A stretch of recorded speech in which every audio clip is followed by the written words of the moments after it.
Unmanned Systems Forces, USF, wounded and killed more than 900 Russian soldiers in a day and a half during an attempted assault along a 100-kilometer front in the Zaporizhzhia direction, USF Commander Robert Madyar Brovdi said. He revealed that the sudden change in weather on March 17th to 18th in the three most acute areas of the Donetsk and Zaporizhzhia directions, Dobropillya, Pokrovsk, and Hulyaipole sections, combined with the rushed start of Russia's spring-summer campaign, forced Kremlin forces to resume attacks under the veil of the long-awaited bad weather.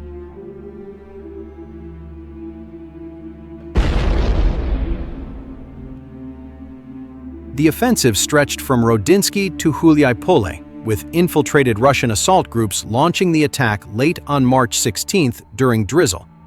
USF fighters responded with drones, wounding and killing over 100 soldiers. At dawn on March 17th, Russian forces renewed their offensive using infantry, motorcycles, armor, and horses across a dozen areas. That day, USF eliminated 292 Russian soldiers and wounded 221 more.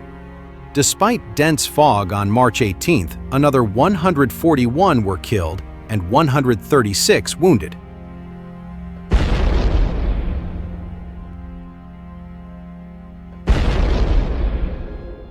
Brovdi said, 900 in a day and a half is a somewhat new record. The enemy did not take a single area on this section, but overall losses are much higher. Let's hold our ground. There will be a heavy and prolonged struggle for the rest of March. Separately, RBC Ukraine, citing soldiers of the 32nd Separate Mechanized Steel Brigade, reported that Russian forces attempted a breakthrough west of Pokrovsk along the E50 highway. Using 14 motorcycles and 2 Niva cars, they tried to cross into Hrushinye. Strike drones intercepted the column, causing panic among stormtroopers, and infantry finished off survivors in gun battles.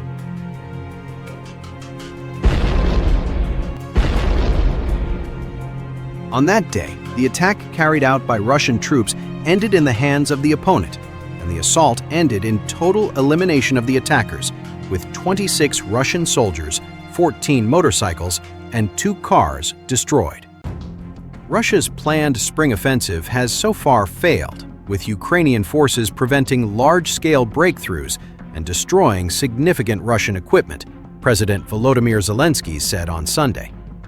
Zelenskyy told journalists Russian troops have been unable to advance with armored vehicles and are relying on small infiltration groups and constant assaults along parts of the front line.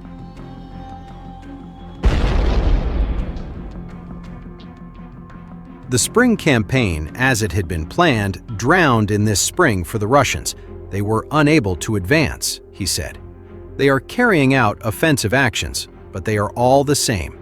They cannot break through anywhere. We are burning their equipment. Ukrainian forces have continued to repel attacks across multiple sections of the front, preventing Moscow from launching a major operation. Zelenskyy said Russian operational maps reveal Moscow's long-term territorial ambitions, showing the Kremlin has no plans to end the war.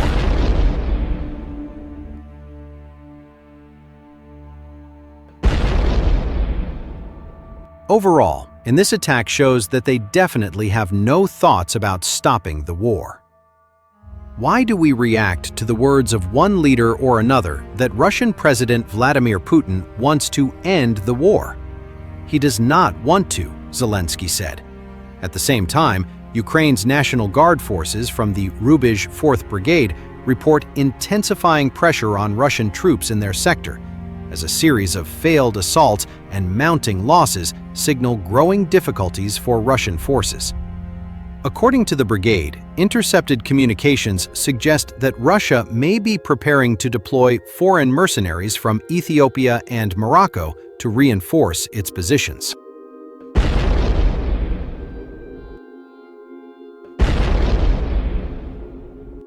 The update, released on March 19th via the brigade's official channel, highlights the scale of recent fighting.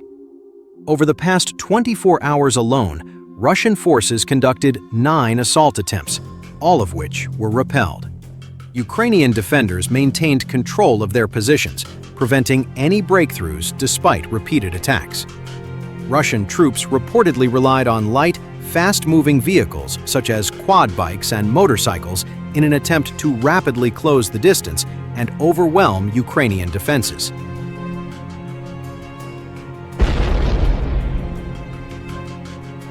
In that attack, a total of 11 such vehicles were committed to the assaults, but all were destroyed through coordinated action by the Rubizh Brigade and adjacent units. Casualties among Russian personnel continue to accumulate. The brigade reported that 14 enemy soldiers were killed and 4 wounded in a single day, with total losses in the area reaching the equivalent of an infantry platoon. These figures point to a sustained attritional pattern, with Russian forces paying a high price for unsuccessful offensive actions.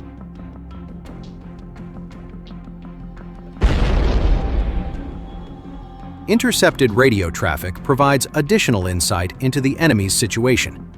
Ukrainian troops report frequent mentions of potential reinforcements in the form of foreign fighters, described as a last reserve for continued assault operations. This suggests that available manpower in the sector may be under strain. The brigade also described a deteriorating situation for Russian troops trapped near one of the settlements in the area. Up to a dozen Marines and Special Forces personnel are reportedly cut off, many of them wounded.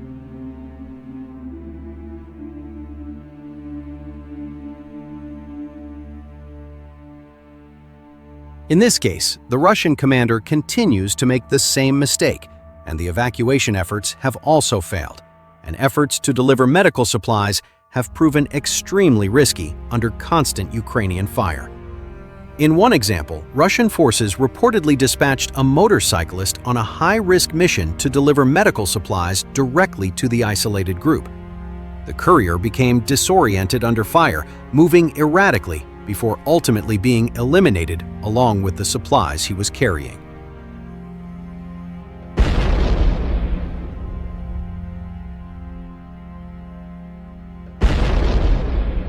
Overall, Ukrainian forces report signs of misinformation within Russian ranks. In the town of Belitska, commanders are allegedly being told that full assault groups are present, while in reality only small, disorganized clusters of troops remain, showing little to no combat activity. Such discrepancies may further complicate Ukrainian command and control as pressure on the front continues to grow. Now, the Russians are facing non-stop military losses on Ukrainian soil. About 1,284,090 aggressors' troops were eliminated. 190,976 air targets of invaders were shot down. Thousands of tanks, armored vehicles, and trucks were destroyed by the defenders of Ukraine.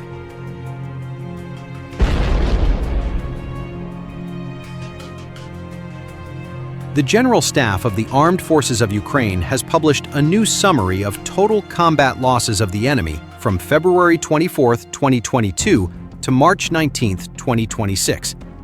So far, the enemy's combat losses are the following. Personnel, 1,284,090, plus 1,520. APV, 24,233, plus 4 units. Artillery systems, 38,538, plus 32 units.